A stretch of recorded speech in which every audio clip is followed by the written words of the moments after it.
Kumusta mga kapuso? Ako si Liala at maligayang pagbabalik sa Soul Tales. Sa bawat kwento, may pusong naglalakbay. At ngayon, sasamahan natin ang isang pusong naliligaw pabalik sa kanyang tahanan.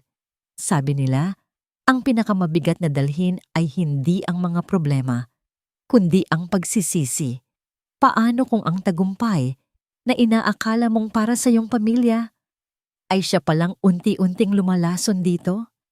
Halina't pakinggan natin ang isang kwento ng paglimot at pagbabalik.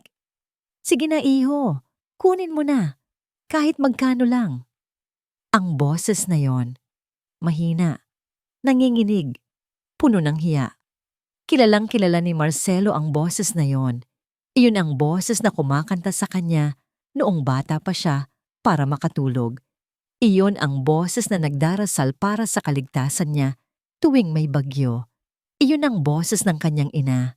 Pero ang boses na naririnig niya ngayon mula sa lumang speaker ng kanyang sasakyan ay hindi umaawit. Hindi rin ito nagdarasal. Ito ay nagmamakaawa. Nakatigil ang itim niyang SUV sa gitna ng traffic sa isang eskinita sa Maynila. Kanina pa siya naiinis. Late na siya sa isang importanteng meeting. Ang init ng panahon, ang ingay ng mga busina, ang amoy ng usok, lahat ay dumadagdag sa kanyang pagkainip. Binuksan niya ang radyo para malibang, pero sa dinami-dami ng istasyon, napunta ito sa isang programa kung saan tumatawag ang mga tao para humingi ng tulong. At doon niya narinig ang boses na yon. Ang boses ni Nanay Teresa niya. "Ano po ang pangalan ninyo, Nanay?" tanong ng radio host. "Teresa po." "At ano po itong gusto ninyong isanla sa amin, Nanay Teresa?" Nagkaroon ng sandaling katahimikan. Tila nag-aalangan ang kanyang ina. Isang singsing iho, galing sa asawa ko." Kasabay ng salitang singsing, tila may kung anong bumagsak sa dibdib ni Marcelo. Hindi maari. Hindi pwede. Ang isip niya ay mabilis na lumipad pabalik sa huling pag-uwi niya sa probinsya. Naaalala niya ang paghawak ng kanyang ina sa kamay niya, habang buong pagmamalaking ipinapakita ang lumang singsing na may maliit na bato. "Ito ang huling alaala ng papa mo sa akin," sabi nito noon, habang hinahaplos ang singsing na tila iyon ang pinakamahalagang bagay sa mundo. At ngayon, isinasanla niya ito, live, sa isang radio program, para marinig ng buong Pilipinas. Bakit? Buwan-buwan siyang nagpapadala ng malaking halaga. Higit pa sa sapat. Para saan pa ang allowance kung kailangan niyang magkaganito? "Nanay Teresa, sigurado po ba kayo?" tanong ulit ng host, tila naaawa. "Kailangan lang talaga iho, para sa gamot ko." "Gamot? Anong gamot? May sakit ba siya? Bakit walang sinasabi sa kanya si Renato? Ang kuya niya? Siya ang kasama sa bahay. Siya dapat ang nag-aalaga." Biglang bumukas ang trapiko sa harapan niya. Bumubusina na ang mga sasakyan sa likod. Pero si Marcelo ay hindi gumagalaw. Nakatitig lang siya sa manibela. Ang mga kamay niya, na kanina lang ay naiinis na pumipindot sa busina, ay ngayon nanginginig. Ang puso niya ay parang pinipiga. Isang malakas na busina mula sa likod ang gumising sa kanya. Hindi na siya nag-isip. Sa isang iglap, ibinira niya ang manibela. Isang U-turn na bawal at delikado. Nagalit ang mga ibang driver. Pinagmumura siya, pero wala siyang pakialam. Isa lang ang nasa isip niya. Kailangan niyang umuwi. Ngayon na.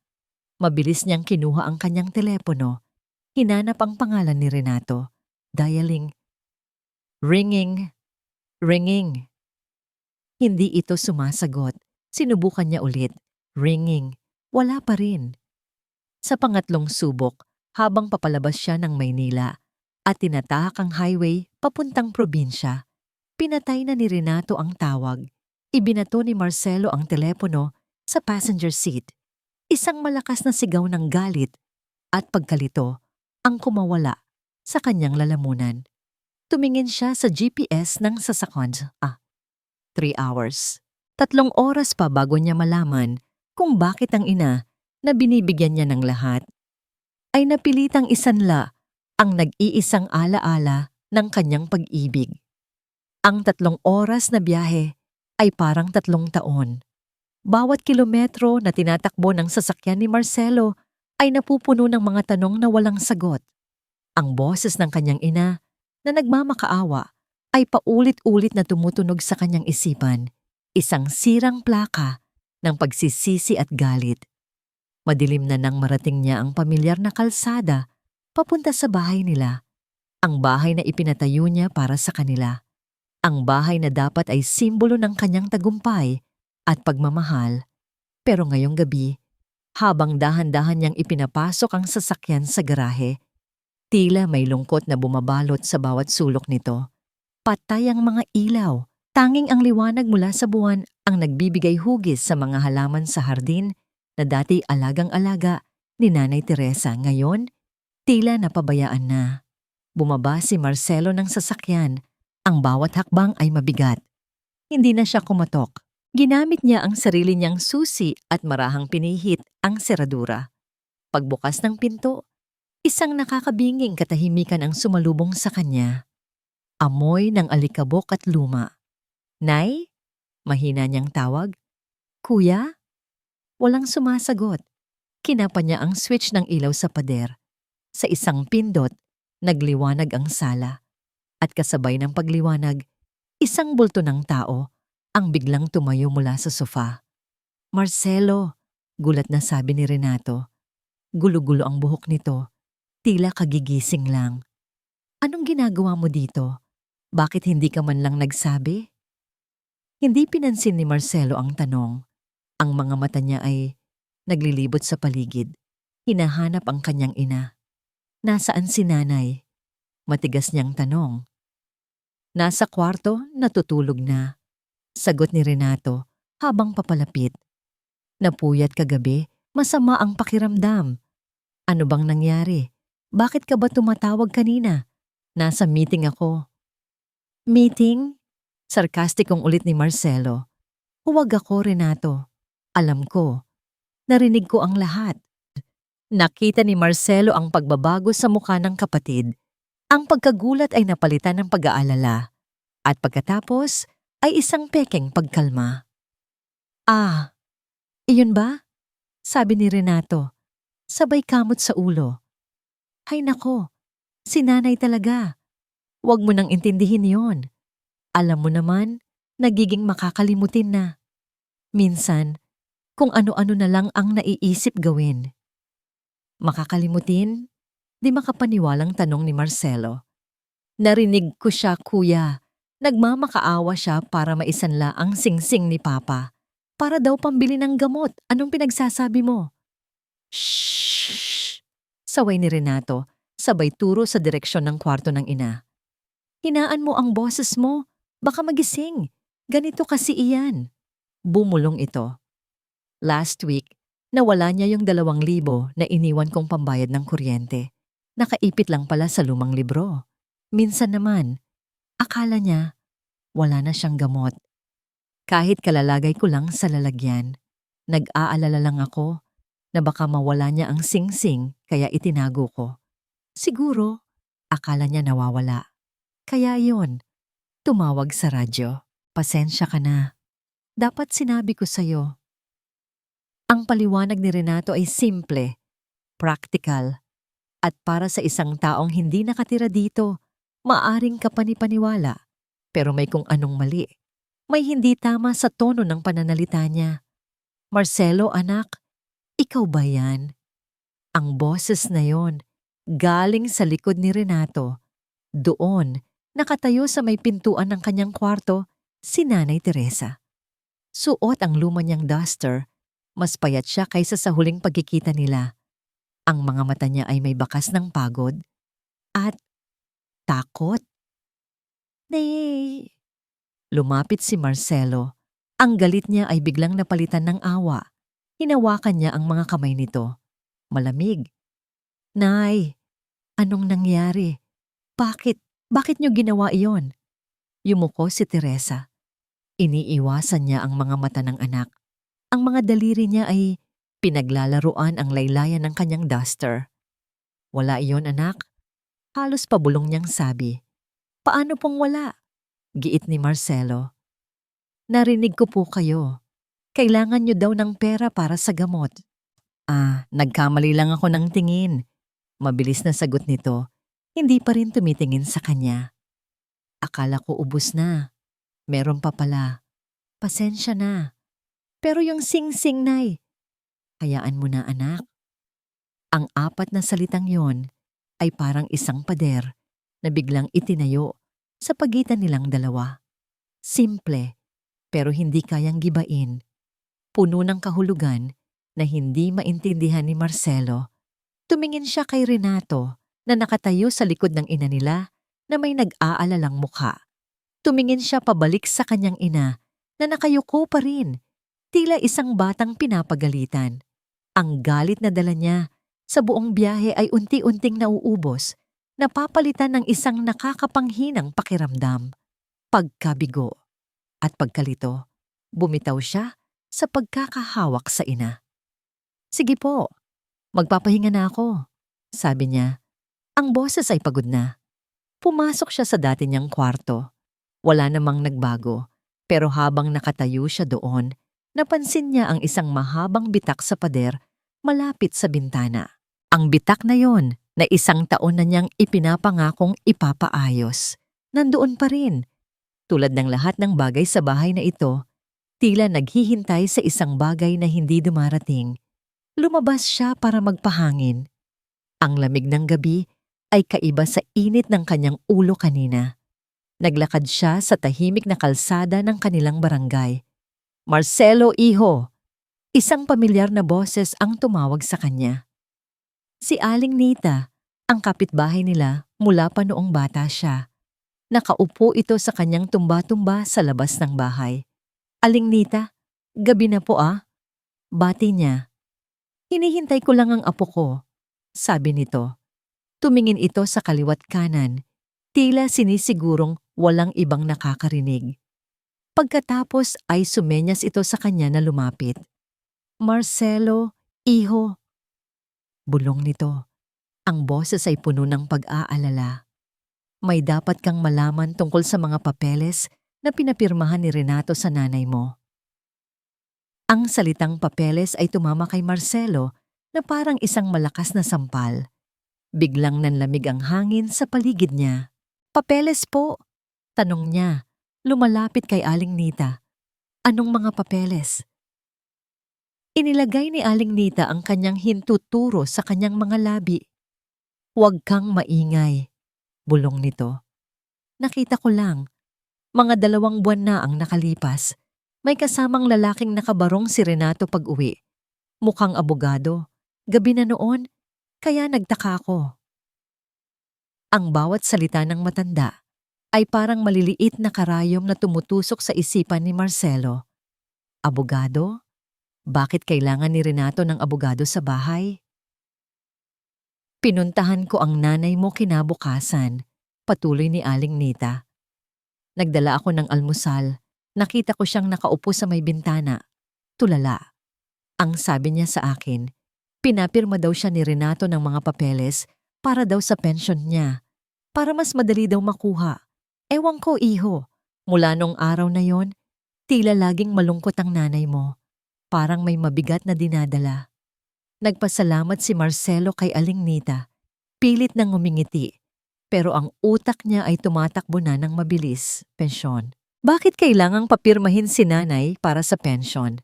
Ang monthly allowance na binibigay niya ay higit pa sa 10 beses ng pension nito. May mali. Isang malaking mali. Nagpaalam siya at mabilis na bumalik sa bahay. Dahan-dahan niyang pinihit ang pinto. Tahimik na ang lahat. Tiyak niyang tulog na si Renato at ang kanilang ina. Hindi siya pumunta sa kanyang kwarto. Sa halip, dumiretso siya sa tapat ng silid ni Renato. Nakasara ito, pero alam niyang hindi ito kailanman nilulak ng kapatid niya. Pumikit siya sandali, huminga ng malalim. Pagkatapos ay marahan niyang itinulak ang pinto. Bumukas ito nang walang tunog. Madilim sa loob. Tanging ang liwanag mula sa bintana ang nagbibigay liwanag. Kitang-kita niya ang natutulog na anyo ni Renato sa kama, mahimbing at tila walang inaalala sa mundo. Umikot ang mga mata ni Marcelo sa paligid ng kwarto. Magulo. Mga damit na nakakalat, mga baso sa mesa. Hinanap niya ang isang bagay na maaaring paglagyan ng dokumento. Isang drawer, isang cabinet. Nakita niya. Isang maliit na filing cabinet sa sulok, gawa sa bakal, at nakalock. Dito na yon. Sigurado siya. Kinapan niya ang ibabaw ng cabinet at, gaya ng inaasahan niya, nandoon ang isang maliit na susi na nakasabit sa isang pako sa pader. Ang pagiging burara ni Renato ang naging alas niya. Kinuha ni Marcelo ang susi. Ang mga daliri ay nanginginig sa kaba. Dahan-dahan niyang ipinasok ito sa seradura. Isang maliit na click ang tumunog sa katahimikan ng gabi, mas malakas pa sa dagundong ng kanyang dibdib. Binuksan niya ang unang drawer. Puno ito ng mga lumang papeles ng kuryente, tubig at mga resibo ng kung ano-ano. Isinara niya ito. Yung pangalawa, mga lumang photo album at mga sulat. Yung pangatlo at huli. Dito, mas maayos ang mga gamit. May ilang folder na nakatayo. Kinuha niya ang nasa pinakaunahan. Pagbukas niya, ang puso niya ay tila tumigil sa pagtibok. Hindi ito papeles para sa pensyon. Nasa harapan niya ang isang dokumentong may titulong Special Power of Attorney. Binasa niya ang mga nilalaman. Ang mga salitang legal ay komplikado, pero ang ibig sabihin ay malinaw na malinaw. Ibinibigay ni Teresa Villanueva ang buong kapangyarihan kay Renato Villanueva na pamahalaan ang lahat ng kanyang ari-arian, kasama na ang bank accounts at anumang perang matatanggap niya. Sa ilalim nito, may isa pang dokumento, Deed of Guardianship. Sinasabi dito na dahil sa kanyang katandaan at humihinang pag-iisip, voluntaryong isinasa ilalim ni Teresa ang sarili sa legal na guardianship ng kanyang anak na si Renato. At sa ibaba ng parehong dokumento, naroon ang pirma ng kanyang ina.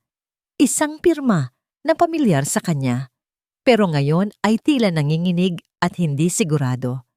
Isang tanikala. Ito ang pinapirmahan ni Renato. Isang legal na tanikala na itinali niya sa sarili nilang ina.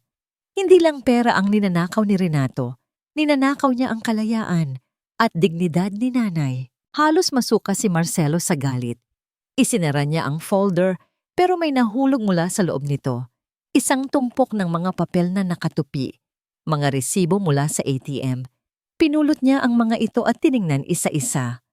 Mga withdrawal slip mula sa account ni Teresa. Maliit na halaga noong una.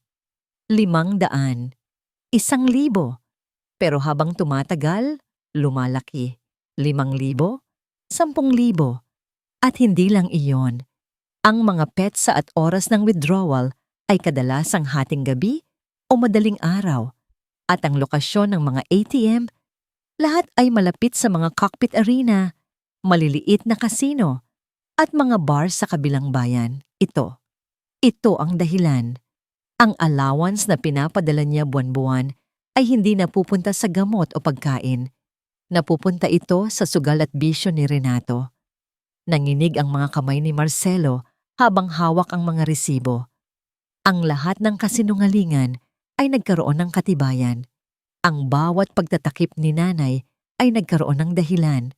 Hindi nagsisinungaling si nanay para protektahan si Renato. Nagsisinungaling siya dahil sa takot. Dahil wala na siyang kapangyarihan, dahil ginawa siyang bilanggo ng sarili niyang anak. Sa sarili nilang pamamahay, isinililid niyang muli ang mga resibo sa folder at ibinalik ito sa drawer. Ikinandado niya ang cabinet at isinabit ang susi pabalik sa pako. Walang bakas. Walang ebidensya na nandoon siya. Pero hawak na niya ang katotohanan. Isang katotohanang mas masakit at mas madumi kaysa sa inaakala niya. Habang dahan-dahan siyang lumalakad palabas ng kwarto, ang galit sa kanyang dibdib ay napalitan ng isang matinding determinasyon. Hindi na ito tungkol sa pera. Ito ay tungkol sa pagbawi sa kanyang ina. Pabalik na siya sa pinto nang biglang may tumunog. Isang mahinang kaluskos mula sa kama. Gumagalaw si Renato. Nag-iba ito ng posisyon sa pagtulog. Umuungol ng bahagya. Napatigil si Marcelo. Hindi siya humihinga. Isang maling galaw lang at magigising ito. Ilang segundo na, parang isang oras ang lumipas. Pagkatapos ay muling humimbing si Renato. Humihilik ng malakas. Doon lang nakahinga si Marcelo. Mabilis ngunit maingat siyang lumabas ng kwarto at isinara ang pinto. Napasandal siya sa pader sa labas. Hinahabol ang kanyang hininga. Hawak niya ang katotohanan. Pero ano ang gagawin niya dito? Paano niya lalabanan ang isang legal na dokumento? Paano niya palalayain ang kanyang ina mula sa tanikalang ito? Hindi nakatulog si Marcelo ng gabing iyon. Ang mga imahe ng dokumento, ng pirma ng kanyang ina at ng mga resibo ng ATM ay paulit-ulit na sumasayaw sa kanyang isipan. Ang galit ay kumukulo sa loob niya, pero alam niyang hindi ito ang oras para sumabog. Ang isang pagkakamali ay maaaring maging dahilan para lalong higpitan ni Renato ang tanikala sa kanilang ina. Kailangan niya ng plano, kailangan niyang ilayo si nanay. Kinaumagahan, maaga siyang bumangon. Naabutan niya ang kanyang ina sa kusina, tahimik na nagtitimpla ng kape. Ang mga balikat nito ay bahagyang hukot. Ang bawat galaw ay mabagal at tila walang buhay. "Nay," mahinahon niyang sabi. Nagulat si Teresa at muntik nang mabitawan ang tasa. "Marcelo, gising ka na pala." Lumapit si Marcelo. Sa liwanag ng umaga, mas kitang-kita niya ang mga guhit ng pagod sa mukha nito. "Nay, mag-empake po kayo ng ilang damit. Aalis tayo." Natigilan si Teresa. Ang mga mata ay nanlaki sa takot. "Aalis? Saan tayo pupunta, anak?" "Sa Cebu po," sagot ni Marcelo. "May bahay ako doon malapit sa dagat. Magbabakasyon tayo. Tayo lang dalawa." Sa halip na matuwa, mas lalong nabalisa ang kanyang ina. "Nako anak, wag na. Maraming gagawin dito. Saka, paano ang Kuya Renato mo?" "Wag niyo na pong isipin si Kuya," mariing sabi ni Marcelo, hinawakan ang mga kamay nito. "Nay please, para sa akin. Gusto ko kayong makasama." Nakita niya ang pag-aalinlangan sa mga mata nito. Isang digmaan sa pagitan ng takot at ng pagnanais na sumama sa kanya. "Ano to? Anong aalis?" Ang boses ni Renato ay biglang pumuno sa kusina. Kakagising lang nito, nakapantulog pa. Pero ang mga mata ay gising na gising sa hinala. "Dadalhin ko si nanay sa Cebu, kuya. Magbabakasyon kami." Diretsong sagot ni Marcelo, hindi binibitiwan ang kamay ng ina. Tumawa si Renato, isang tawang walang saya. "Bakasyon? Biglaan naman yata. At bakit hindi ako kasama?"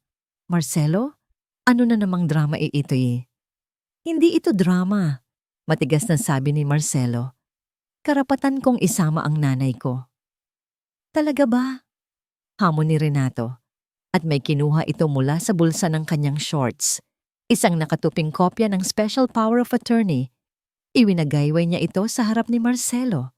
"Baka nakakalimutan mo, ako ang nag-aalaga kay nanay. Ako ang legal guardian niya. Hindi siya aalis dito nang wala ang permiso ko." "Hindi mo pag-aari si nanay," sigaw ni Marcelo, hindi na napigilan ng sarili. "Marcelo, tama na!" Pakiusap ni Teresa. Ang boses ay nanginginig. "Renato anak, huwag kayong mag-away." Pero huli na. Ang linya ay naguhit na.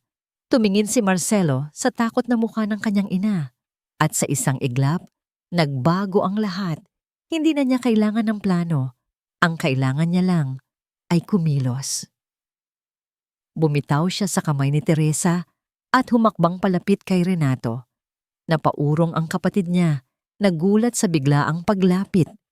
"Isang beses lang akong magsasabi, Kuya," sabi ni Marcelo. Ang boses ay mababa at puno ng panganib. "Huwag kang haharang sa dadaanan namin. Pagkasabi noon, mabilis siyang lumingon kay Teresa. Nay, tara na po.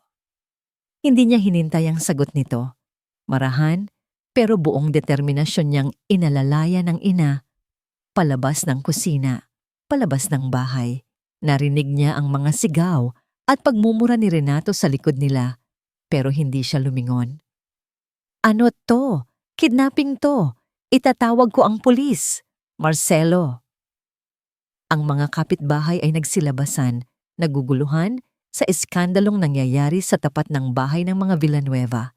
Pinagbuksan ni Marcelo ng pinto ng sasakyan ang kanyang ina. Tulala lang itong pumasok.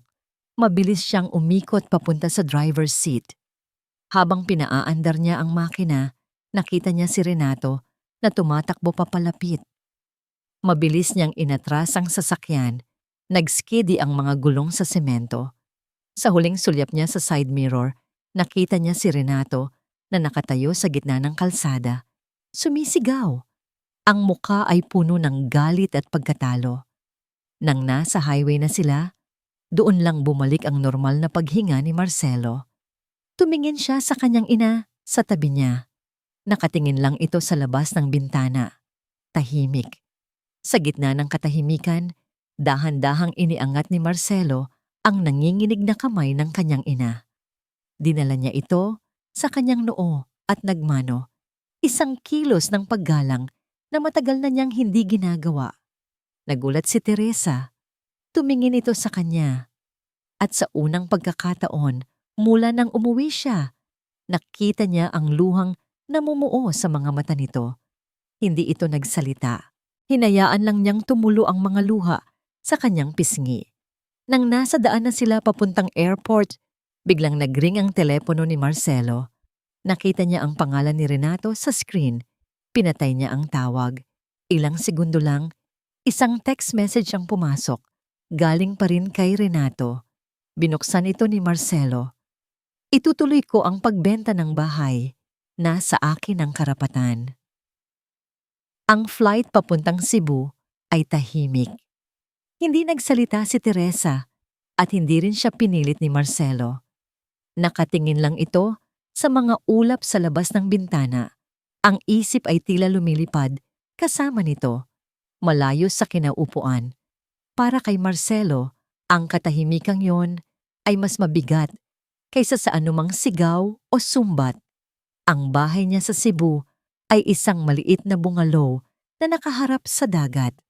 Ito ang kanyang escape, ang lugar kung saan siya nagpapahinga mula sa magulong buhay sa Makati. Pinili niya ito dahil sa kapayapaan na hatid ng tunog ng mga alon at ng amoy ng alat sa hangin. Inaasahan niyang ang kapayapaang ito ay mahahawa sa kanyang ina. Ngunit pagdating nila, tila isang hindi nakikitang pader ang daladala ni Teresa. Nay, ito po ang magiging kwarto niyo, sabi ni Marcelo, buong pagmamalaking binuksan ang pinto ng master bedroom. Maluwag ito, may sariling banyo, at may malaking bintanang tanaw ang asul na dagat. Maganda po ba? Tumango lang si Teresa. Pumasok ito sa loob at umupo sa gilid ng kama. Hindi man lang ito lumingon sa magandang tanawin. Sa mga sumunod na araw, sinubukan ni Marcelo ang lahat. Ipinagluto niya ang ina. Binili niya ang lahat ng paborito nito, mga isdang sariwa, mga prutas na matatamis. Ipinaghain niya ito na parang reyna. Ngunit si Teresa ay kakain lang ng ilang subo, sasabihing busog na at tahimik na babalik sa kanyang kwarto. Binilhan niya ito ng bagong telebisyon, yung pinakamalaki at pinakamalinaw. Inilagay niya sa sala. Iniisip na baka gusto nitong manood ng mga paborito niyang teleserye. Ngunit ni minsan ay hindi niya ito nakitang binuksan. Nay, gusto niyo po bang mamasyal? Tanong niya isang hapon. Maganda daw po yung simbahan sa bayan. O kaya, pwede tayong maglakad sa dalampasigan. Umiling lang si Teresa. Masakit ang mga tuhod ko, anak. Dito na lang ako. Ang bawat pagtanggi ay parang isang ladrilyo na idinadagdag sa pader na namamagitan sa kanila. Ang pader na itinayo ng mga taon ng paglimot. ng mga pangakong napako at ng sakit na hindi masabi. Naiintindihan ni Marcelo na hindi pera ang solusyon. Pero sa buong buhay niya bilang adult, pera ang palagi niyang ginagamit na sagot sa lahat ng bagay. Pera para sa bahay, pera para sa gamot, pera para sa pagkain. Iyon ang alam niyang paraan para magpakita ng pagmamahal.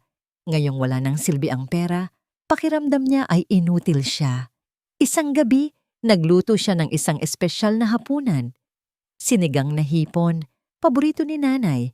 Inihanda niya ang mesa, naglagay pa ng bulaklak sa gitna. Buong pag-asa niyang tinawag ang ina. Dumating si Teresa, umupo sa mesa at nagsimulang kumain.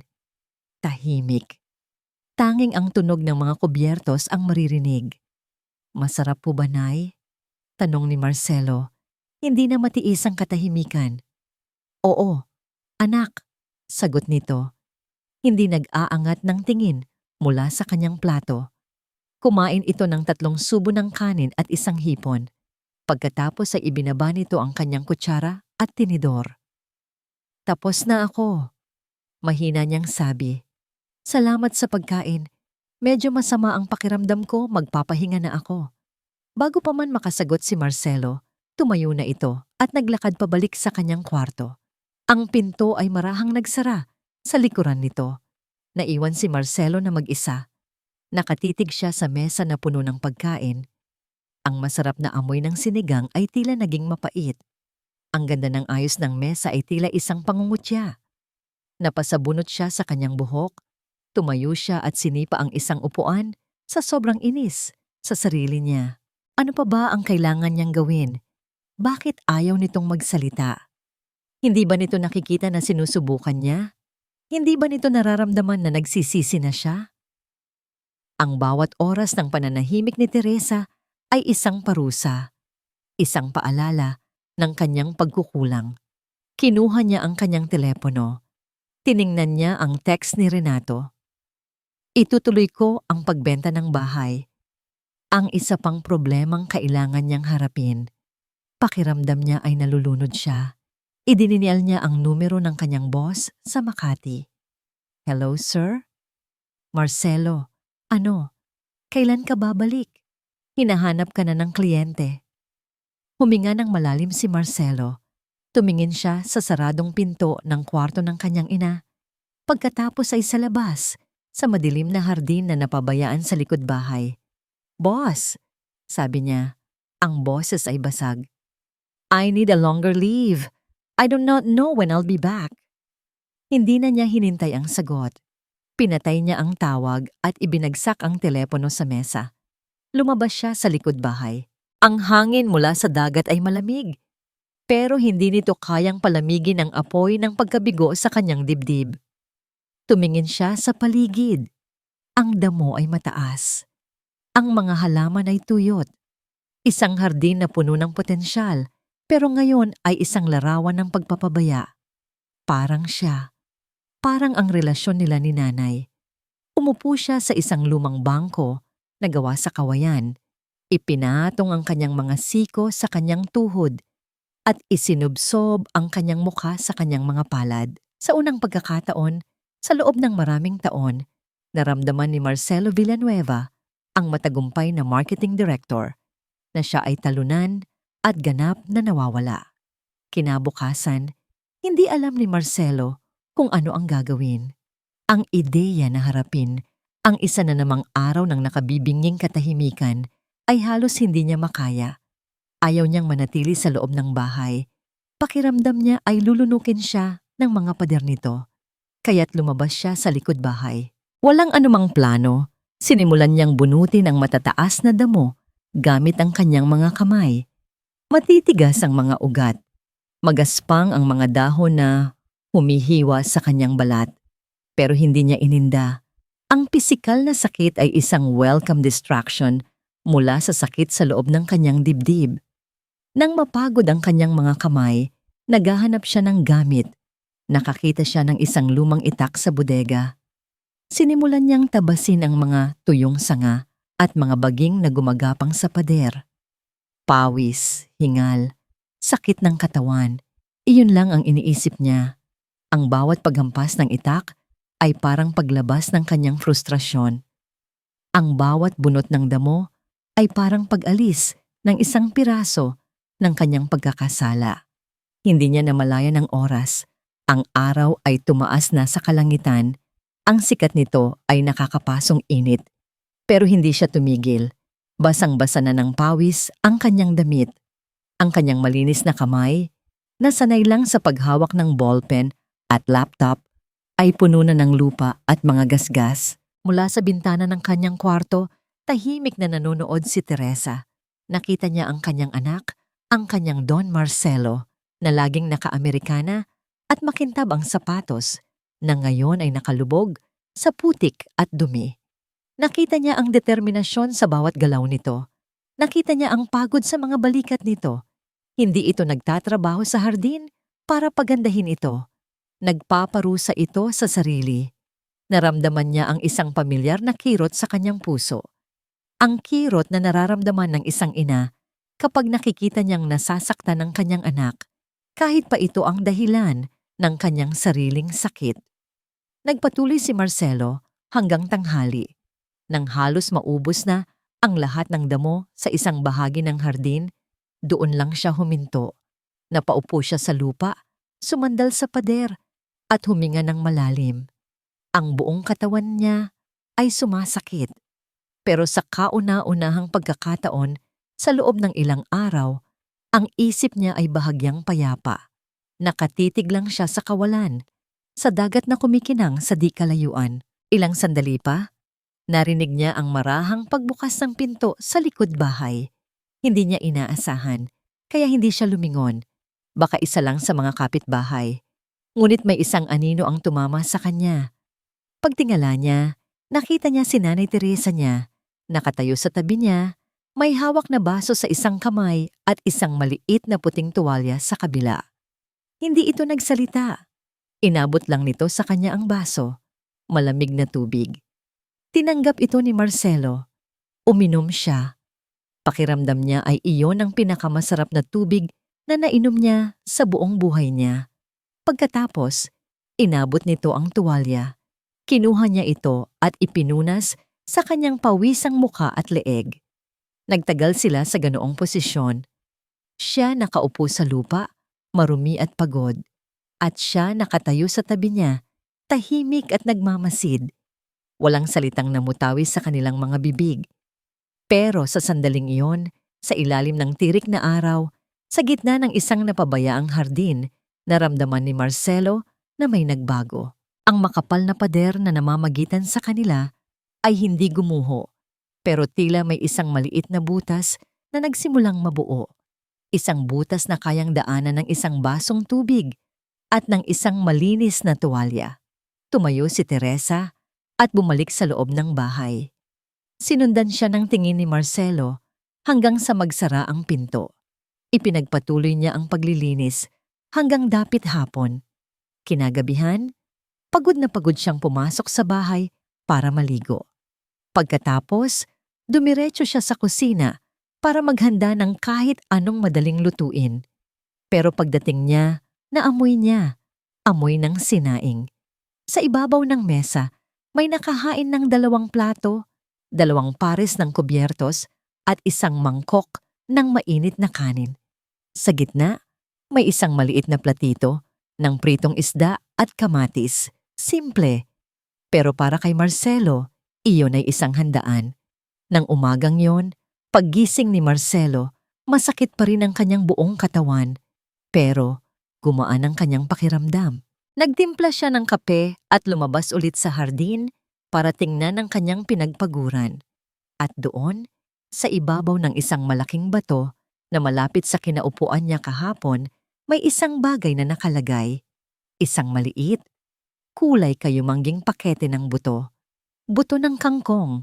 At sa tabi nito, isang pares ng lumang gardening gloves. Ang pakete ng buto at ang pares ng gloves ay parang isang imbitasyon.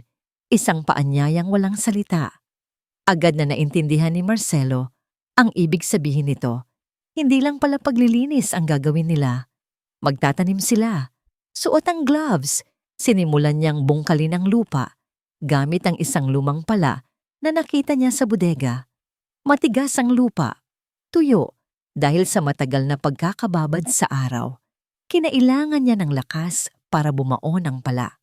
Habang abala siya, narinig niya muli ang pagbukas ng pinto sa likod bahay. Paglingon niya, nakita niya si Nanay Teresa. May daladalang isang maliit na upuan at isang tabo ng tubig. Dahan-dahan itong naglakad palapit sa kanya. Inilapag nito ang upuan sa isang lugar na may lilim, umupo, at nagsimulang magsalita. "Hindi ganyan, anak," mahina niyang sabi. Natigilan si Marcelo, hawak-hawak pa rin ang pala. Iyon ang unang pagkakataon na kusang nagsalita ang ina sa kanya tungkol sa isang bagay maliban sa pagkain o pagpapahinga. "Ang lupa, kailangan muna nating basain para lumambot," patuloy ni Teresa. "Kumuha ka ng hose." Sumunod si Marcelo na parang isang masunuring bata. Kinuha niya ang hose at sinimulang diligan ang lupa. Si Teresa naman, mula sa kanyang kinauupuan, ay nagsimulang magbigay ng mga direksyon. "Doon sa parteng iyan, mas maganda. Mas nasisikatan ng araw sa umaga. Huwag mong masyadong basain, malulunod ang mga ugat.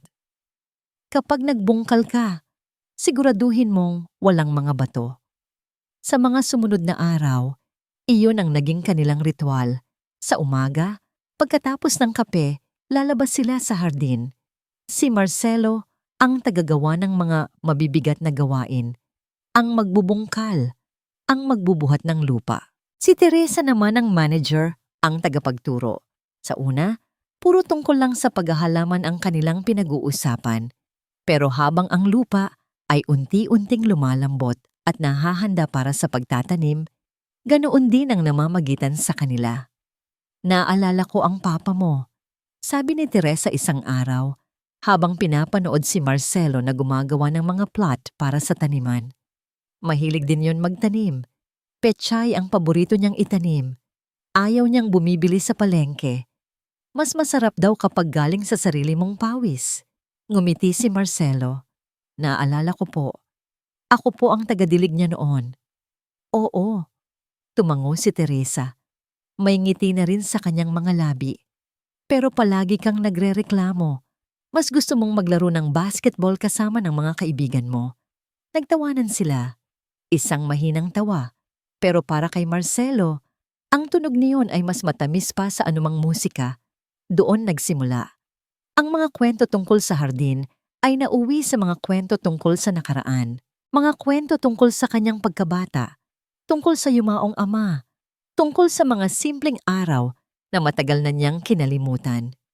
Nalaman niyang kaya pala paborito nitong lutuin ang sinigang ay dahil iyon ang unang putaheng ipinagluto sa kanya ng kanyang ama noong sila ay bagong kasal. Nalaman niyang ang paborito nitong bulaklak ay sampagwita, hindi rosas na palagi niyang ipinapadala tuwing Mother's Day. Ang bawat kwento ay isang buto. Butong itinatanim sa natuyot na lupa ng kanilang relasyon. At ang bawat tawa, bawat ngiti ay ang tubig na dumidilig dito. Isang hapon, pagkatapos nilang mailagay ang mga unang buto ng kangkong sa lupa, napagod si Marcelo. Humiga siya sa damuhan, nakatingala sa asul na langit. Umupo naman si Teresa sa tabi niya. "Pagod ka na?" tanong ng ina. "Opo, Nay," hingal na sagot ni Marcelo. Hindi pala biro ito. Mas mahirap pa sa pag-present sa board meeting. Biglang tumawa si Teresa. Hindi isang mahinang tawa, isang malakas. Masayang tawa na nanggagaling mula sa kanyang puso. Ang tawa na namimiss na ni Marcelo. Nagulat siya sa lakas ng tawa nito kaya napabangon siya. Tiningnan niya ang kanyang ina. Ang mga mata nito ay kumikinang. Ang mga pisngi ay namumula. At ang mga labi ay nakangiti ng malapad. Sa sandaling iyon, hindi ito mukhang matanda at mahina. Mukha itong masaya. Mukha itong malaya. "Ano pong nakakatawa, Nay?" Nagtatakang tanong niya. "Ikaw," sabi nito, habang tumatawa pa rin. "Tingnan mo ang sarili mo. puro kaputik. Yung mamahalin mong sapatos, ayan, lubog sa lupa. Kung makikita ka lang ng mga kliyente mo ngayon. Napatingin si Marcelo sa kanyang sarili. Totoo nga, ang kanyang branded na sapatos ay halos hindi na makilala. Ang kanyang damit ay puno ng mantsa ng lupa. At malamang, pati ang mukha niya ay may putik din. Ngumiti siya. Hayaan niyo sila, Nay.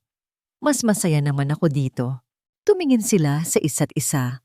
At sa pagkakataong yon, naramdaman ni Marcelo na tuluyan ng gumuho ang pader. Wala na ito. Ang katahimikan na bumalik sa pagitan nila ay hindi na mabigat. Ito ay payapa. Komportable. Habang papalubog ang araw, nanatili sila doon. Magkatabi, pinagmamasdan ang munting gulayan na kanilang sinimulan. Isang maliit na piraso ng lupa na sumisimbolo sa kanilang bagong simula. Ngunit sa likod ng bagong tuklas na kapayapaan, alam ni Marcelo na may isang anino pa ring nag-aabang, ang anino ni Renato, at isang lihim na alam niyang hindi pa rin naibubunyag ng kanyang ina. Ang totoong kwento sa likod ng mga papeles at ng nawawalang pera. Kailan kaya ito magkakaroon ng lakas ng loob na sabihin iyon? Lumipas ang mga linggo. Ang mga buto ng kangkong ay nagsimula ng sumibol, maliliit na berdeng dahon na sumisilip mula sa lupa. Kasabay nito, ang relasyon ni na Marcelo at Teresa ay lalo pang yumabong. Ang mga umaga nila ay para sa hardin at ang mga hapon ay para sa pagkukwentuhan habang nagkakape at pinapanood ang paglubog ng araw. Gabi-gabi, ipinagluluto ni Marcelo si Teresa.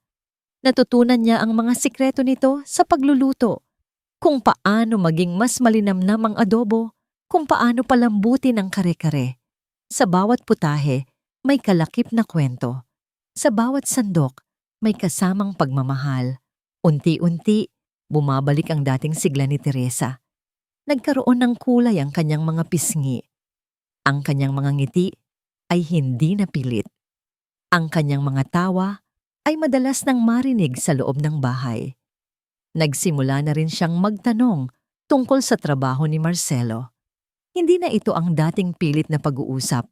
Interesado na talaga siyang malaman ang mundo ng kanyang anak. Mahirap ba talaga yung ginagawa mo, anak? Tanong niya isang gabi habang nanonood sila ng balita sa telebisyon. Palagi kang nasa telepono noon. Palagi kang mukhang pagod. Medyo po, Nay. Pero kaya naman, sagot ni Marcelo. Pero mas mahirap po pala ang magtanim ng kangkong. Nagtawanan na naman sila. Sa mga sandaling iyon, halos makalimutan na ni Marcelo ang dahilan kung bakit sila napunta roon. Halos makalimutan niya ang tungkol kay Renato, sa mga papeles, sa bahay na maaaring ibenta. Ang kapayapaan ay napakasarap, napakatamis, ngunit ang kapayapaan ay madaling sirain. Isang gabi, habang masaya silang nanonood ng isang lumang pelikulang Pilipino, biglang tumunog ang telepono sa sala, ang landline. Nagkatinginan sila. Halos hindi na nila ginagamit ang teleponong yon. Tanging ang pamilya lang sa probinsya ang nakakaalam ng numero. Kinabahan si Marcelo. Tumayo siya para sagutin. Pero naunahan siya ni Teresa. Ako na, anak. Dahan-dahan nitong inangat ang handset. Hello? Napanood ni Marcelo ang pagbabago sa mukha ng kanyang ina. Ang saya ay biglang naglaho, napalitan ng pamilyar na kaba at takot. Ang mga balikat nito na kanina lang ay relax, ay biglang nanigas. Renato? Napatayo si Marcelo. Naintindihan na niya. Paano nalaman ni Renato ang numerong ito? Oo, ayos lang kami dito. Narinig niyang sabi ni Teresa.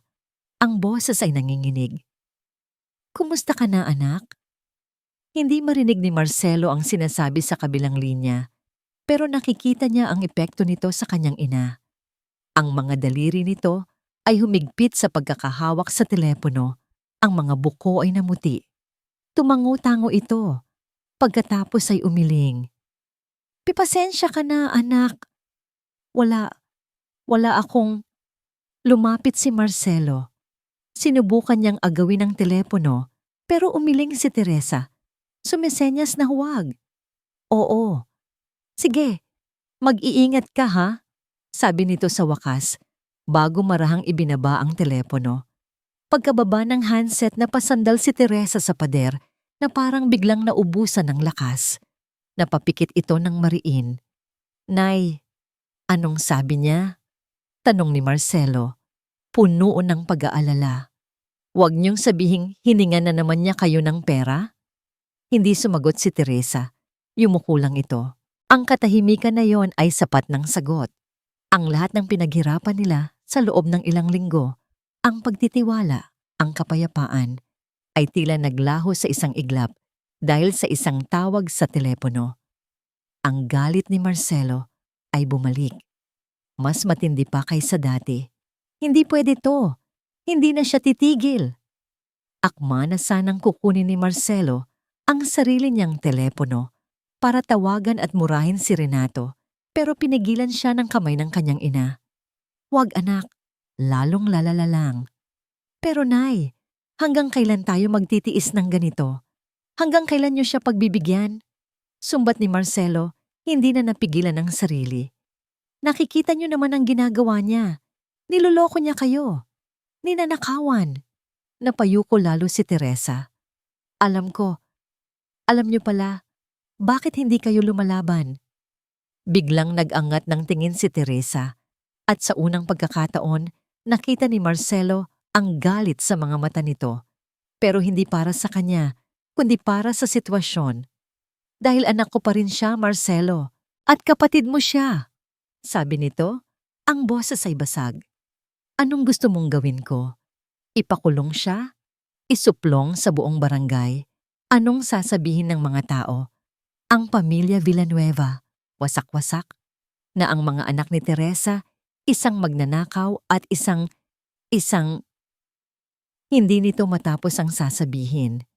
Isang ano, nay? Mahinang tanong ni Marcelo. Isang anak na walang kwenta? Na pinabayaan kayo? Hindi sumagot si Teresa, pero ang mga luha na nagsimulang pumatak sa kanyang mga mata ang nagsabi ng lahat. Doon natauhan si Marcelo. Ang galit niya ay biglang nawala. Napalitan ng isang malalim na kirot ng pagsisisi. Hindi niya sinisisi ang ina. Sinasalamin lang nito ang sarili niyang pagkukulang. Dahan-dahan siyang lumapit. Hindi siya nagsalita. Niyakap na lang niya ang kanyang ina. Noong una, nanigas ang katawan nito. Pero habang tumatagal, naramdaman niyang yumakap ito pabalik. Ang mga kamay ay kumapit ng mahigpit sa kanyang likod. Doon, sa balikat niya, humagulgol ito. Isang iyak na matagal nang kinikimkim. Isang iyak ng sakit, ng pagod at ng takot. Hinayaan lang siya ni Marcelo. Hinaplos niya ang likod nito. Paulit-ulit na ibinubulong ang mga salitang dapat sana'y matagal na niyang sinabi. Nandito lang ako, nay. Patawad po. Nandito lang ako. Hindi kita iiwan. Nang tumana ito, marahan siyang bumitaw. Pinunasan niya ang mga luha nito gamit ang kanyang hinlalaki. Tumingin si Teresa sa mga mata niya. Ang pagtitiwalang unti-unting nabubuo sa loob ng ilang linggo ay nasubok, ngunit hindi nasira. Sa katunayan, tila mas tumibay pa. May kailangan akong ipakita sa'yo, sabi nito sa nanginginig na boses. Pumasok ito sa kanyang kwarto. Si Marcelo ay naghintay sa sala.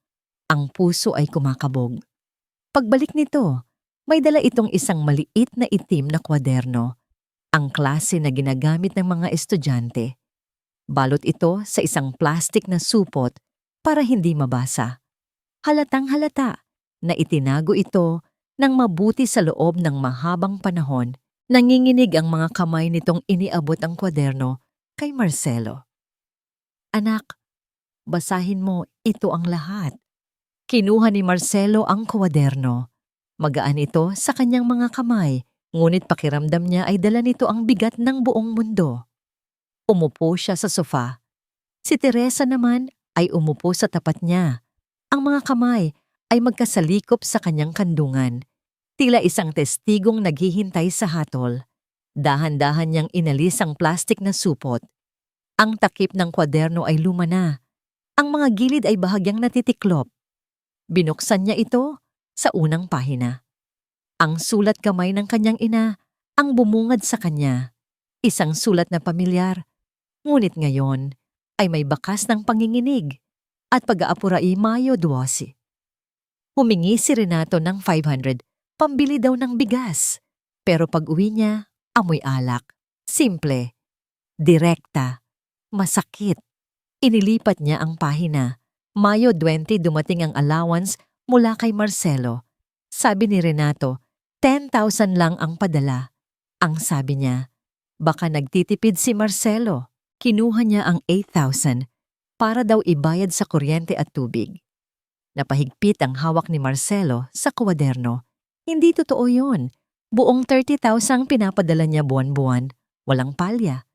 Nagpatuloy siya sa pagbabasa. Ang bawat pahina ay isang talaan ng panlilinlang.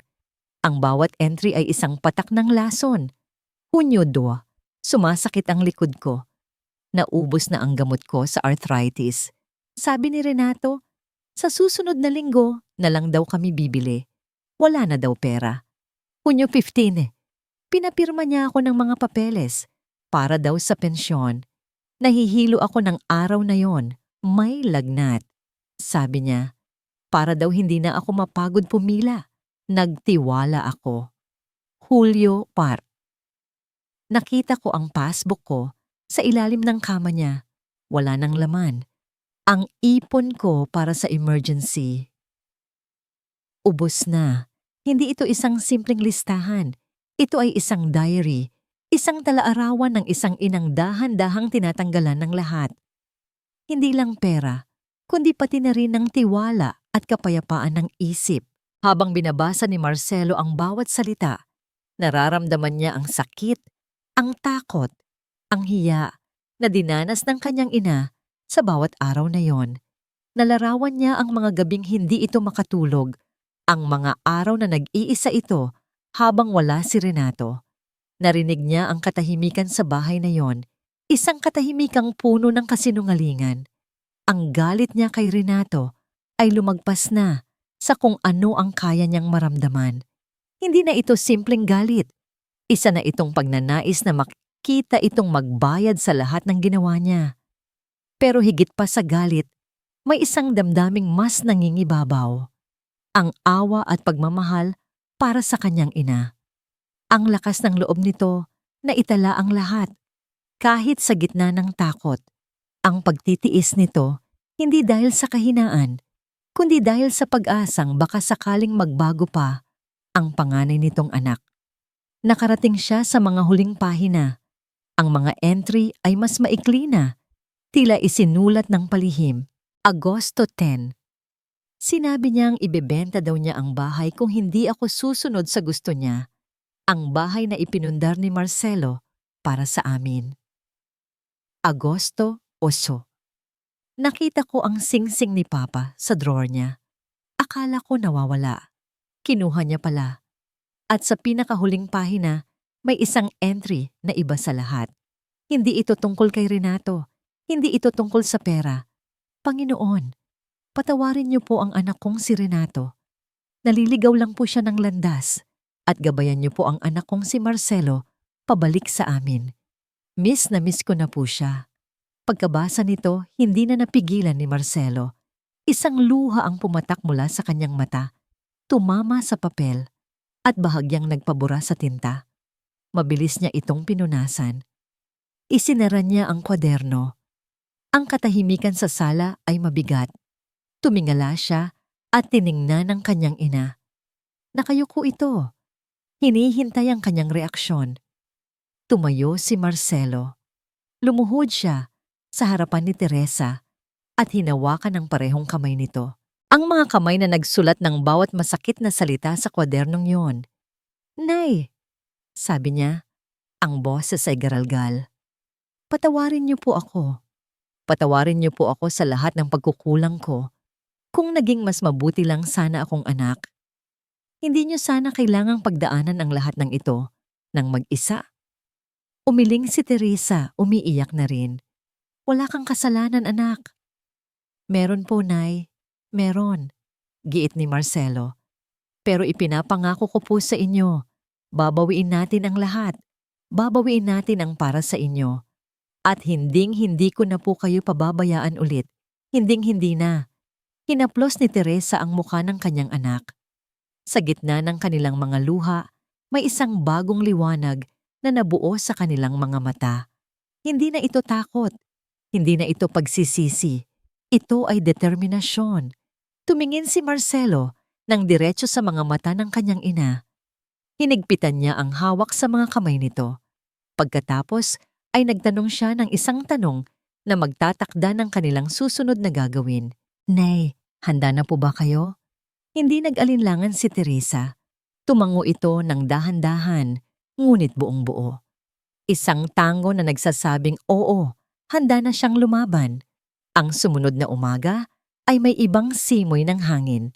Wala na ang bigat ng mga lihim. Napalitan ito ng isang kaba na may halong determinasyon. Hindi na sila nag-usap tungkol sa hardin. Ang kanilang focus ngayon ay iisa. Ang paghahanda sa kanilang pagbabalik. Kailangan nating maging matalino dito, Nay, sabi ni Marcelo habang sabay silang nag-aalmusal. Ang kwaderno ay nakapatong sa mesa sa pagitan nila. Sarado, ngunit ang presensya nito ay malakas. Hindi tayo pwedeng basta-basta na lang sumugod. Ano ang plano mo, anak? Tanong ni Teresa. Ang boses niya ay kalmado na. Ang babaeng kahapon ay umiiyak. Ngayon ay tila isang general na naghahanda para sa giyera. Kinuha ni Marcelo ang kanyang telepono. Tatawagan ko po si Tita Elena. Si Elena ang nakababatang kapatid ni Teresa. Ito ang pinakamalapit sa kanilang ina at isa sa mga pinakarespetadong miyembro ng kanilang angkan. Tahimik ito pero matalino at may matalas na pakiramdam sa tama at mali. Ano ang sasabihin mo sa kanya? Hihilingin ko po sa kanya na magpatawag ng isang family meeting, isang biglaang pagtitipon. Ang sasabihin nating dahilan ay para pag-usapan ang kalusugan ninyo, na medyo nanghihina kayo at kailangan nating magdesisyon bilang pamilya kung ano ang pinakamabuti. Naintindihan agad ni Teresa ang plano para hindi makahalata si Renato. Exactly po, tumango si Marcelo. Kung malalaman niyang tungkol sa pera o sa bahay ang pag-uusapan, maghahanda siya. Baka itago niya ang mga ebidensya o gumawa na naman ng bagong kasinungalingan. Kailangan natin siyang mahuli nang hindi siya handa. Matalino ka, anak, sabi ni Teresa. May bahid ng paghanga sa kanyang boses. Idinial ni Marcelo ang numero ng kanyang tiyahin. Ikinuwento niya ang lahat, maliban sa detalye ng kwaderno. Sinabi lang niya na may natuklasan siyang irregularidad sa pananalapi ng kanyang ina at kailangan nila ang tulong ng buong pamilya. Gaya ng inaasahan, nagalit si Tita Elena at agad na sumang-ayon sa plano. Siya na ang bahalang magpatawag sa lahat ng kanilang mga kamag-anak, mga kapatid ni Teresa at ang kani-kanilang mga asawa at anak para sa isang urgent family council sa darating na Sabado. Pagkatapos ng tawag, may kinuha si Marcelo sa kanyang bag. Isang maliit, itim na bagay na kasing laki lang ng kanyang hinlalaki. Ano yan? Tanong ni Teresa. Voice recorder, sagot ni Marcelo. Para sigurado. Baka sa sobrang galing niyang magsinungaling, makuha pa niya ang simpatya ng iba. Kailangan natin ng pruweba na hindi niya matatanggi. Pinagpraktisan nila kung paano itatago ang recorder sa bulsa ng damit ni Marcelo para hindi ito mahalata. Sa mga sumunod na araw, ang kanilang paghahanda ay naging mas detalyado. Binasa nilang muli ang kwaderno, tinatandaan ang mga petsa at mga halaga. Inalala ni Teresa ang bawat detalye ng mga pangyayari. Ang itsura ng abogadong kasama ni Renato, ang eksaktong mga salitang ginamit nito para kumbinsihin siya. Itong araw na to, sabi ni Teresa, itinuturo ang isang entry sa kwaderno. Sinabi niya pambili ng gamot ko, pero naamoy ko ang alak sa hininga niya pag-uwi. At may mga putik ang sapatos niya. Galing siya sa sabungan, sigurado ako. Ang bawat maliit na detalye ay isang bala. Isang bala na gagamitin nila laban kay Renato. Dumating ang araw ng kanilang pag-alis pabalik sa probinsya. Habang nasa eroplano, hinawakan ni Marcelo ang kamay ng kanyang ina. "Okay lang po kayo, Nay?" Tumingin si Teresa sa kanya. Ang mga mata ay matatag. "Okay na okay, anak. Panahon na para harapin niya ang ginawa niya." Paglapag nila, dumiretso sila sa bahay. Gaya ng dati, madilim at tahimik ito. Ngunit ngayon, ang katahimikan ay hindi na nakakatakot. Ito ang katahimikan bago ang isang malakas na bagyo. Nang ipasok ni Marcelo ang susi sa pinto, bumukas ito mula sa loob. Si Renato, halatang nagulat ito nang makita sila, lalo na si Teresa. Ngunit mabilis itong nakabawi at isang mapanuyang ngiti ang gumuhit sa kanyang mga labi. "Aba, nagbalik na pala ang mga bakasyonista," sabi nito. Nakasandal sa hamba ng pinto, ang mga braso ay nakahalukip-kip. Tumingin ito kay Teresa, pagkatapos ay kay Marcelo. Hindi nagsalita si Marcelo, hinayaan lang niyang magsalita ang kanyang kapatid. Lumapit si Renato kay Marcelo, tinitigan ito mula ulo hanggang paa. "Nakinig ka pala sa text ko, ano? Natakot kang tuluyan kong ibenta ang kastilyong ipinagawa mo." Humakbang ito palapit pa, hanggang sa halos magdikit na ang kanilang mga mukha. Bumulong ito nang may pagbabanta. "Akala mo mananalo ka? Tapos na ang laro, kapatid."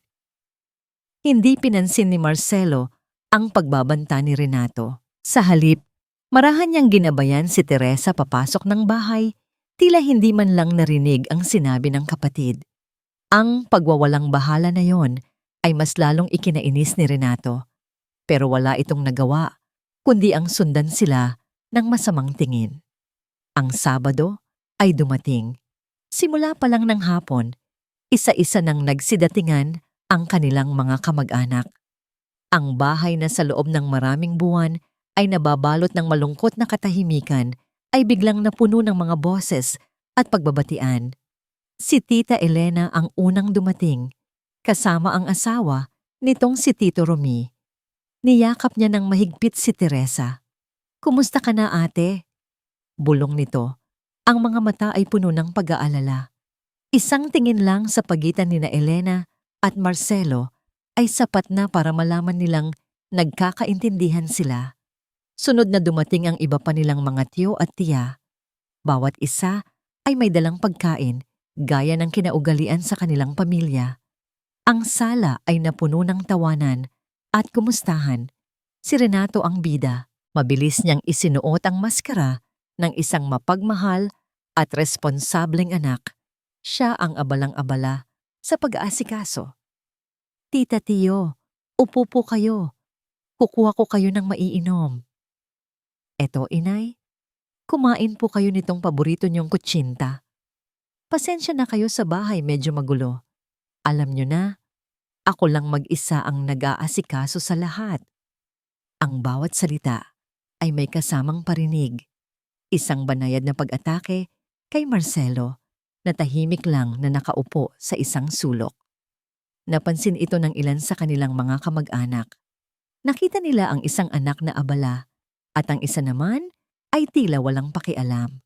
Si Teresa, gaya ng napagplanuhan, ay nanatiling tahimik. Umupo siya sa paborito niyang silya, isang luma at yantok na upuan. Paminsan-minsan, ngingiti ito o tatango kapag kinakausap. Pero ang kanyang mukha ay nagpapakita ng pagod at panghihina. Perpekto ang kanyang pag-arte. Napaniwala niya ang lahat na ang dahilan ng pagtitipon ay dahil talaga sa kanyang kalusugan. Si Marcelo naman ay nanatiling kalmado. Ang kanang kamay niya ay laging nasa loob ng kanyang bulsa. Ang hinlalaki ay marahang hinihimas ang malamig na plastic ng voice recorder. Nagmamasid siya. Pinakikinggan niya ang bawat salita. Tinitingnan ang bawat kilos. Nakita niya ang bahagyang pagkunot ng noo ni Tita Elena habang pinapanood si Renato. Nakita niya ang nagtatanong na tingin ni Tito Romy sa kanya. Ang mga maliliit na senyales na ito ang nagbigay sa kanya ng lakas. Hindi sila nag-iisa sa laban na ito. Nang makakain na ang lahat at nagkakape na lang, doon na nagsimulang maging seryoso ang usapan. Ano ba talaga ang nangyayari, Teresa? Tanong ng isa nilang tiyuhin, si Tito Cardo. Sabi ni Elena, kailangan daw nating pag-usapan ang kalagayan mo. Lahat ng mata ay napunta kay Teresa. Huminga ito ng malalim, tila nag-iipon ng lakas. Pero bago pa man ito makapagsalita, tumayo si Renato at pumagit na. Ako na po ang magpapaliwanag, tiyo. Sabi nito sa isang boses na puno ng awtoridad at pekeng pag-aalala. Nitong mga nakaraang buwan, napapansin ko pong medyo humihina na si nanay. Nagiging makakalimutin. Minsan, nakakaawa nga po. Hinahanap niya ang mga bagay na nasa harapan lang naman niya. May mga bumulong ng ay kawawa naman mula sa mga kamag-anak. Napangisi si Renato, alam niyang nakukuha na niya ang kanilang simpatya. Kaya po, para maprotektahan siya at ang mga ari-arian niya, at para na rin po mapagaan ang mga responsibilidad niya, patuloy nito, minabuti ko pong ako na ang humawak ng lahat. Bilang panganay, responsibilidad ko po yon. Dahan-dahan siyang naglakad papunta sa isang drawer at may kinuha mula roon. Isang folder. Ang parehong folder na nakita ni Marcelo. Binuklat niya ito at inilabas ang isang dokumento. Bago po ang lahat, para malinaw sa pamilya, gusto kong ipaalam sa inyo na ako ang legal guardian ni nanay. Ipinakita niya sa lahat ang kopya ng Special Power of Attorney na may malinaw na pirma ni Teresa sa ibaba. Ang sala ay napuno ng katahimikan, isang katahimikang pumapabor kay Renato. Tumingin siya kay Marcelo, isang tinging mapang-asar, isang tinging nagsasabing, game over. Pero hindi alam ni Renato, ang laro ay ngayon palang magsisimula. Ang dokumento sa kamay ni Renato ay parang isang tropeo. Itinaas niya ito ng bahagya. Tinitiyak na makikita ng lahat ang pirma at ang mga selyo. Ang ekspresyon sa kanyang muka ay pinaghalong pag-aalala para sa ina at pagmamalaki sa kanyang responsibilidad. Ito po ay legal na dokumento. Pagdidiin niya, pinirmahan mismo ni nanay sa harap ng abogado. Ginawa ko lang po ito para sa kapakanan niya. Ilang kamag-anak ang tumango, tila kumbinsido. Si Marcelo ay nanatiling tahimik sa kanyang sulok, hinahayaan si Renato na ilubog ang sarili nitong bangka. So anong ibig sabihin nito, Renato? Tanong ni Tito Cardo. Nasa iyo lahat ng desisyon. Sa ngayon po, Tiyo, para hindi na po siya ma-stress. Magalang na sagot ni Renato. Pati po sa mga gastusin, para masigurong napupunta sa tama ang pera. Alam niyo na, mahirap na. Doon na kumilos si Marcelo. Dahan-dahan siyang tumayo. Lahat ng mata ay napunta sa kanya. Kung talagang para sa kapakanan ni nanay ang lahat ng ito, Kuya, simula ni Marcelo, ang boses ay kalmado pero matalim. Maari mo bang ipaliwanag kung bakit 2 linggo na ang nakakaraan? Tumawag ka sa kanya dito sa Cebu para manghingi ng pera? Natigilan si Renato. Hindi totoo yan. Mabilis niyang tanggi. Bakit ako hingi ng pera sa kanya, Aber? Guni-guni mo lang yan. Talaga ba? Tanong ni Marcelo. Kinuha niya ang voice recorder mula sa kanyang bulsa at pinindot ang play button. Kailangan ko lang talaga. Nay, pang-emergency lang. Ibabalik ko rin agad. Promise. Huwag mo na lang sasabihin kay Marcelo. Magagalit na naman iyon. Ang boses ni Renato, malinaw na malinaw, ay umalingaw-ngaw sa tahimik na sala. Ang mukha ni Renato ay biglang namutla. Ang pagiging kampante niya ay naglaho na parang bula. Paanong Doctored yan, gawa-gawa lang yan. Sigaw niya nagpapanik. Nagkaroon ng bulungan sa buong silid. Ang mga tingin ng pagdududa ay nagsimulang mapunta kay Renato, ngunit hindi pa tapos si Marcelo. Gawa-gawa lang? O baka naman ang emergency na sinasabi mo ay ang pagkatalo mo sa sabong nung araw na yon? Wala kang pruweba? Ako wala. Umiling si Marcelo. Pero si nanay? Meron. Lumingon ang lahat kay Teresa. Ang matandang babae na kanina pa'y nakaupo lang na parang isang anino ay dahan-dahang tumayo. Ang kanyang mga kilos ay hindi na nagpapakita ng panghihina.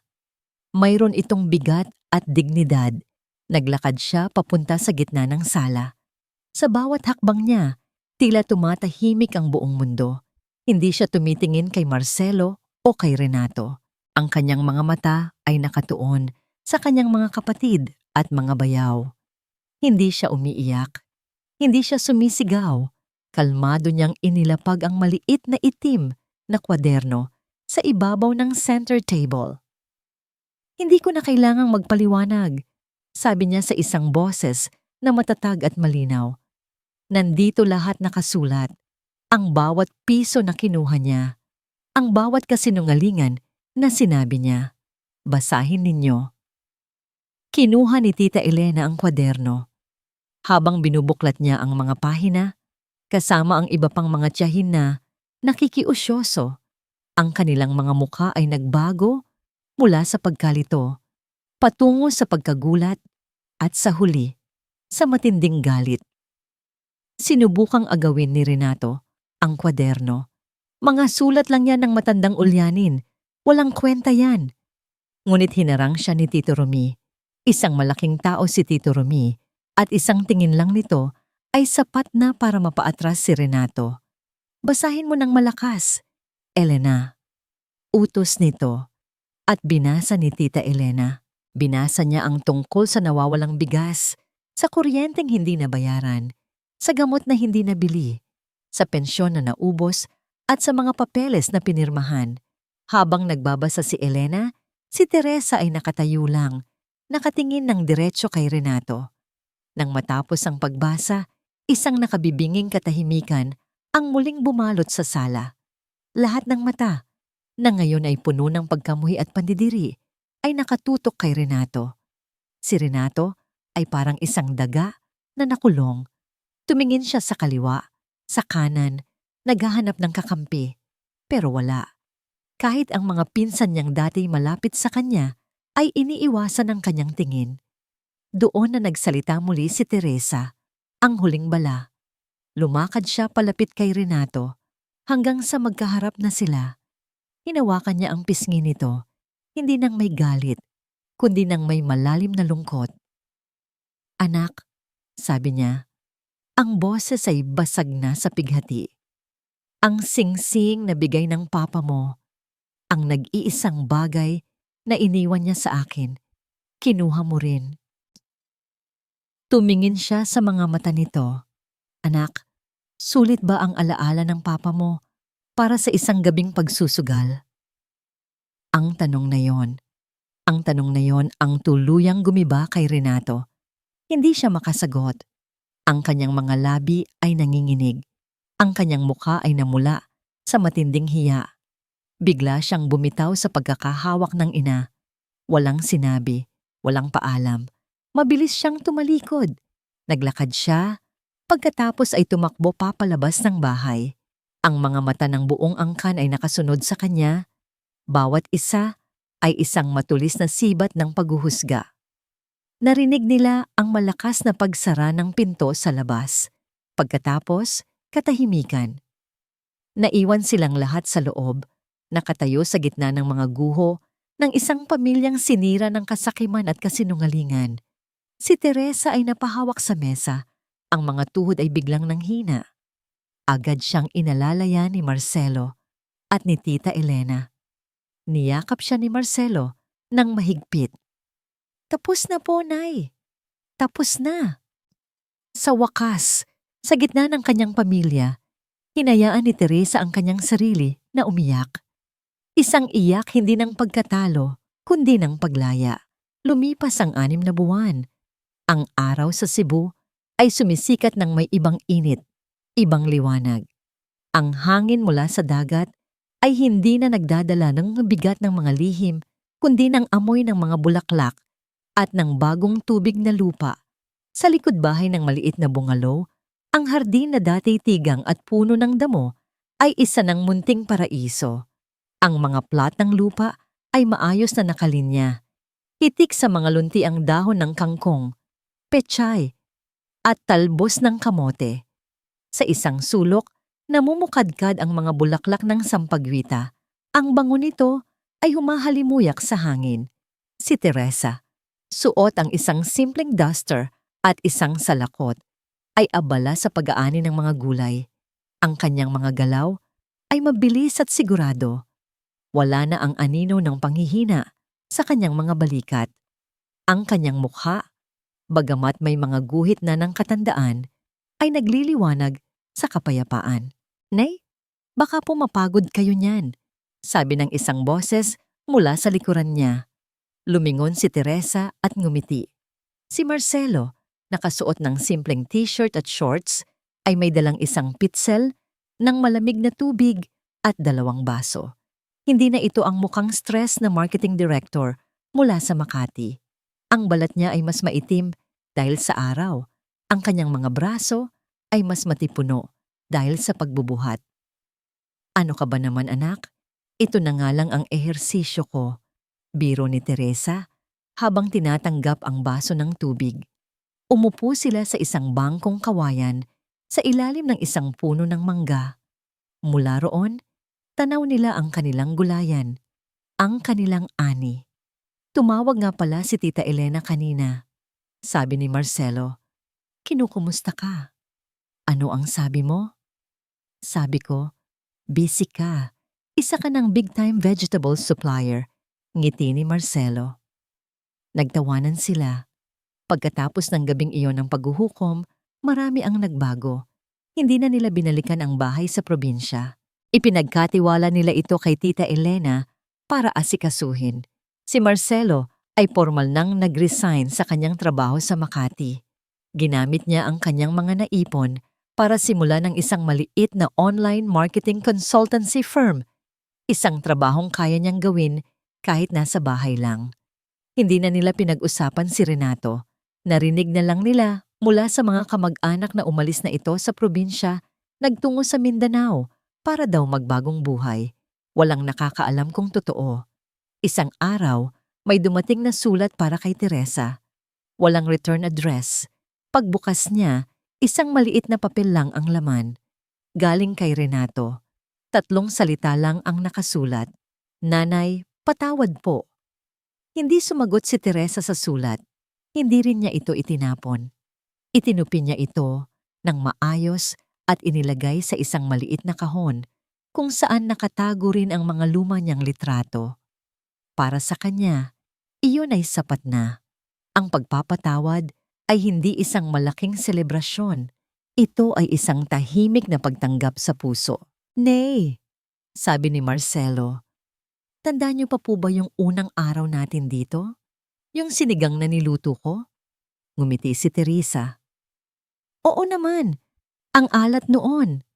Nagulat si Marcelo. "Bakit hindi niyo po sinabi?" "Dahil iyon ang unang pagkakataon sa loob ng maraming taon na ipinagluto mo ako, anak." Malumanay na sagot ng ina. "Kahit gaano pa kaalat iyon, para sa akin, iyon ang pinakamasarap na pagkain sa buong mundo." Natahimik si Marcelo.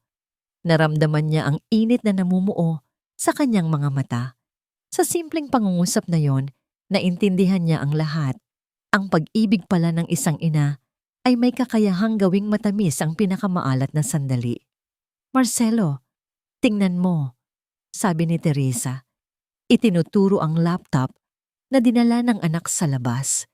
Tumingin si Marcelo sa screen. Isang bagong email ang pumasok. Galing ito sa isang maliit na restaurant sa bayan. Subject: Order confirmation. Fresh kangkong and pechay. Iyon ang kanilang unang regular na kliyente. Isang maliit na tagumpay. Pero para sa kanila, ito ay isang malaking biyaya. Nagkatinginan sila, ina at anak. Walang salitang kailangan. Ang kanilang mga ngiti ay sapat na. Ang kanilang mga puso na minsan ay pinaghiwalay ng distansya at ng mga hindi pagkakaunawaan ay ngayon magkadugtong, mas matibay kaysa dati. Mula sa kung saan, umihip ang isang banayad na hangin, dala ang bango ng mga sampagita. Napapikit si Teresa, nilalasap ang sandali. Natutunan ni Marcelo ang isang aral na hindi itinuturo sa business school. Ang tunay na yaman ay hindi nasusukat sa laki ng bank account, kundi sa lalim ng koneksyon. Ang tunay na tagumpay ay hindi ang pag-abot sa tuktok, kundi ang pag-uwi sa tahanan kung saan naghihintay ang isang pusong nagmamahal sa'yo nang walang pasubali. Dito, sa maliit na hardin na kanilang binuo mula sa pighati at pagsisisi, sa wakas ay natagpuan nila ang kanilang tunay na ani, ang kapayapaan ng puso at ang pag-ibig na muling itinanim.